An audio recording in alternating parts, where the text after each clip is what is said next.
Am I the a-hole for paying for my kids' class trip when their stepsister and step-cousin can't go?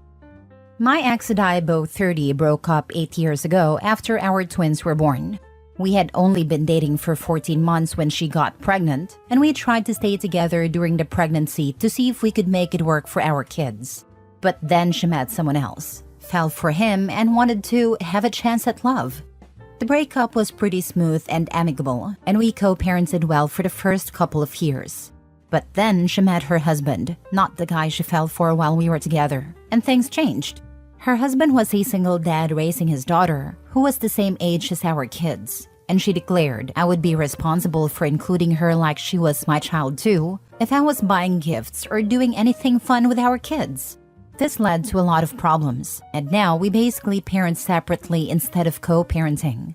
I was expected to babysit her stepdaughter and later on her nephew and her younger daughter whenever I planned fun activities for our kids. I was also supposed to spend equally on gifts for all the kids. My ex and I share 50-50 custody, and since we split the time evenly, no one pays child support. I'm really close to my kids, but I don't include the other children from their mom's house when they're with me, and I don't have much to do with the other kids. 3 years ago, her husband's nephew moved in with them, and a year later they had a daughter together. Now my kids have a stepsister, a step-cousin, and a half-sister at their mom's house, and my ex is possibly expecting another baby. This recent fight is partly about a school trip. The school my kids go to is small, so they're in the same class as their step-siblings. There's a class trip coming up in November to an interactive museum. It's an expensive trip for their age, but I can afford it, and my kids really want to go, so I paid for it. But my ex got angry because she and her husband can't afford to send a stepdaughter and a nephew on the trip. She told me I should either pay for all 4 kids to go or not send my kids at all. I refused. I told her I have the right to pay for my kids to go, and since the trip falls during my parenting time, I'm sending them. Her husband said I was sabotaging their family and being unfair to the other kids, who would have to watch their siblings go on a trip they couldn't join. He argued that I should care about all the kids. My ex backed him up and said that if the kids end up hating each other, it would be my fault. So am I the a-hole? Now for the top comments. You have zero responsibility towards children so wholly unrelated to you, and frankly, if you start, there will be a never-ending series of demands. To be honest, if they can't afford to pay for the trips, why on earth are they potentially having another child? Where are the step-nephew's parents in all this? Where are all the bio-grandparents? You do need to make sure that your children are not being penalized by the mother and stepfather whilst they are with them. I dread to think what will happen when you help your kids through college. Not a-hole. Stepdaughter only has her dad, and now my ex. Her mom is not in her life. The nephew's parents lost custody and are unsafe. My ex said her parents don't talk anymore. I have no idea what her husband's parents are like and if they're involved. I imagine there will be some controversy because I have money for my kids that they can do whatever they like with. Want an apprenticeship and to have money to help get them started? Covered. College? A big helping hand. Lol. Trade? Covered in helping with other expenses during that time. Tell ex that if she doesn't stop with how you need to support her new family, you'll go for full custody and make their life easier.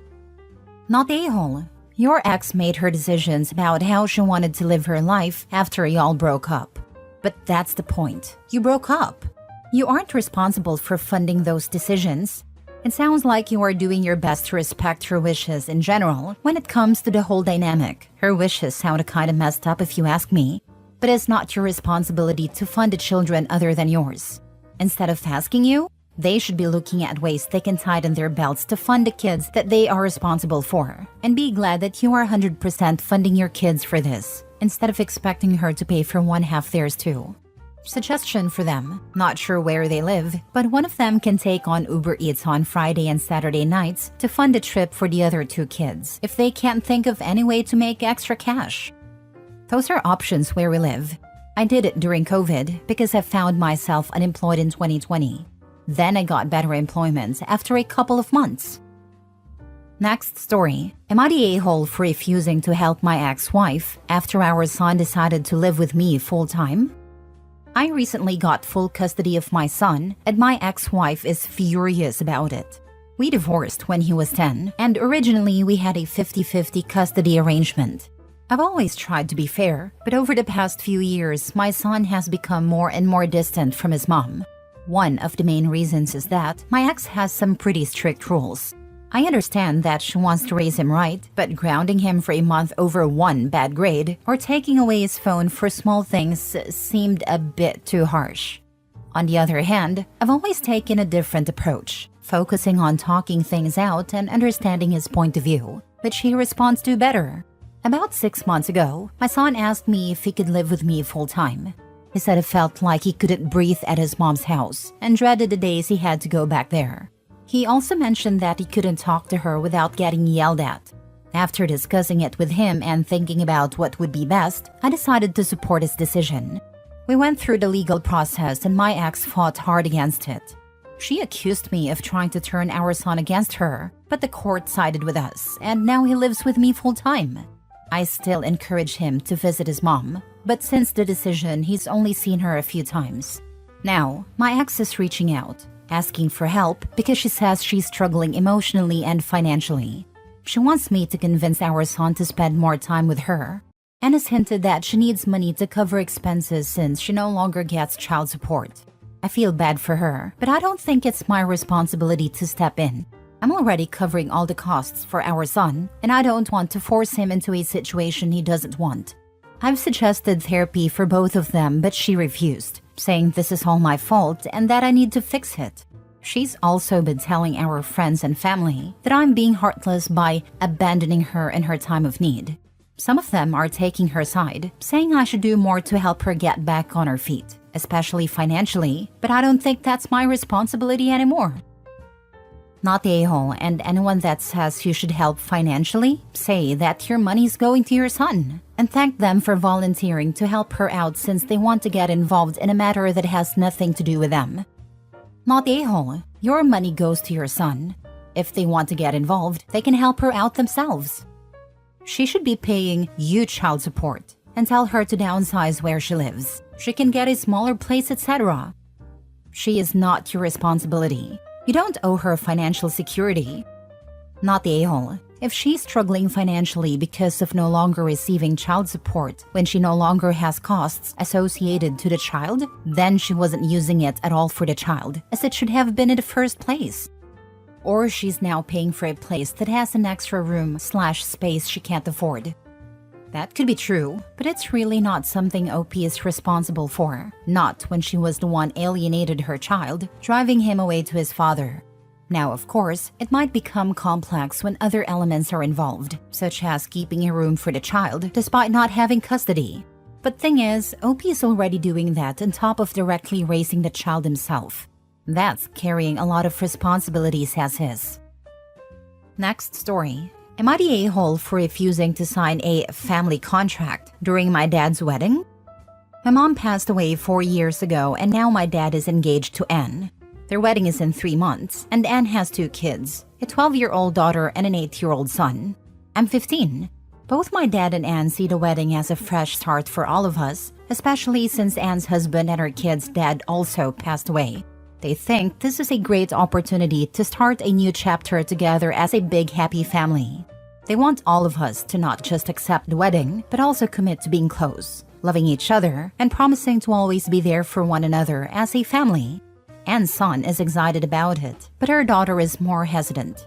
She feels torn because part of her wants a new dad and family, but another part feels guilty about it.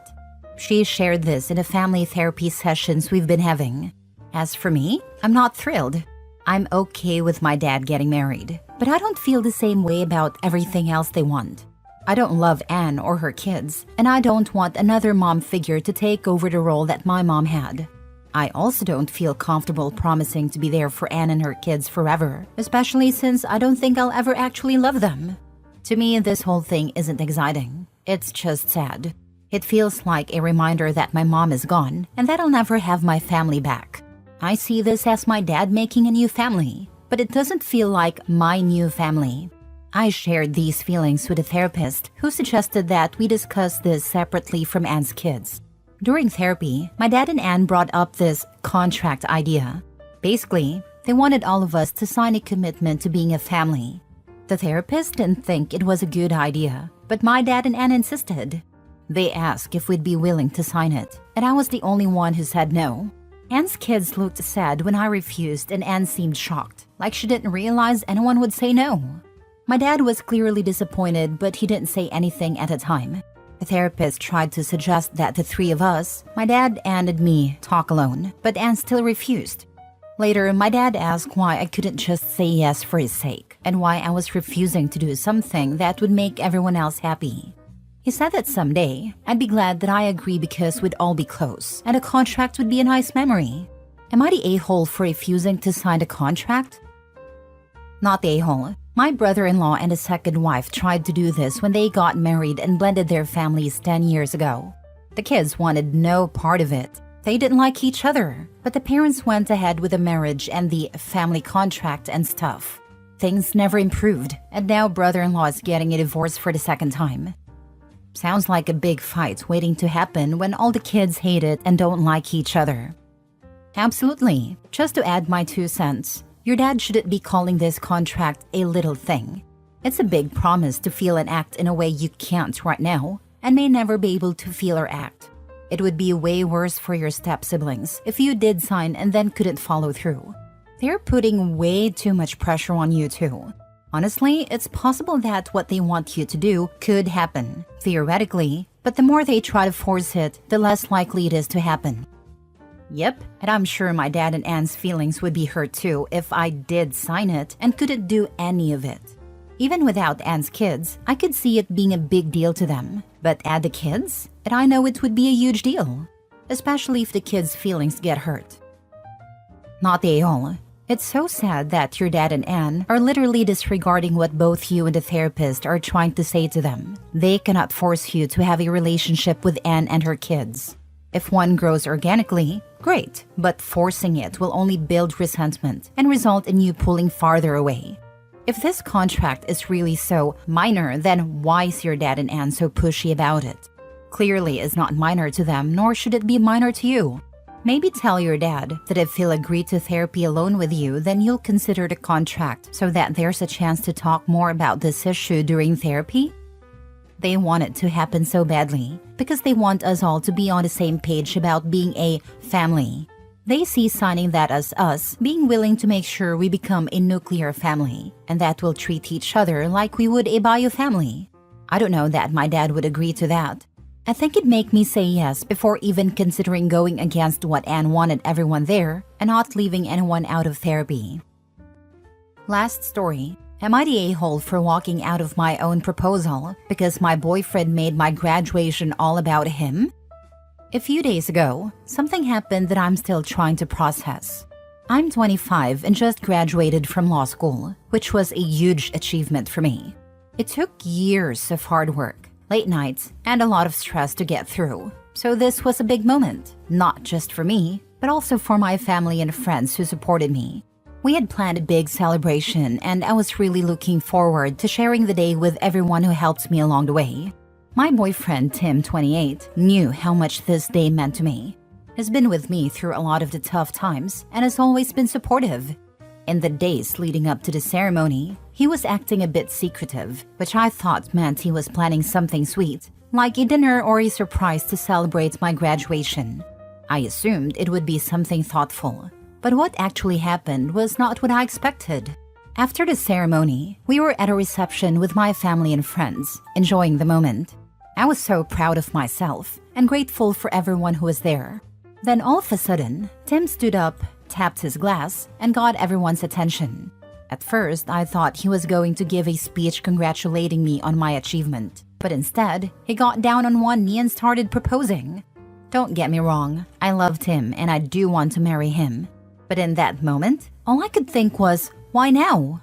His proposal didn't mention anything about my graduation, my hard work, or how proud he was of me.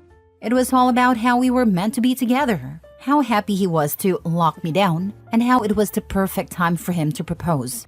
It felt like he was making the day about him and our relationship, rather than celebrating the accomplishment I had worked so hard for. I was completely shocked and couldn't even focus on what he was saying because I felt like he had hijacked a day that was supposed to be about my success. Overwhelmed, I quietly left the room to process what had just happened. Tim found me later and he was furious. He said I embarrassed him in front of everyone and that I should have just said yes. I told him I was upset that he chose that moment to propose and felt like it turned my big day into something about him. He didn't seem to understand why I was hurt, and now we're barely speaking. Some of my friends think I overreacted and should have just been happy about the proposal, but I can't shake the feeling of being overshadowed. My family is divided. My mom understands why I'm upset, but my dad thinks I should have gone along with it and talked to Tim afterward. Now I'm left wondering if this was just bad timing, or if it says something deeper about how Tim views our relationship. Am I the a-hole for walking out on a proposal because I felt like he made my graduation all about him? Proposals should never be public unless the person being proposed to has specifically said that they want friends/family/strangers involved. And that accept in public, recant in private thing is utter BS. He fully intended to make it impossible for her to say no. Quote from Opie that her boyfriend told her, "You should have just said yes."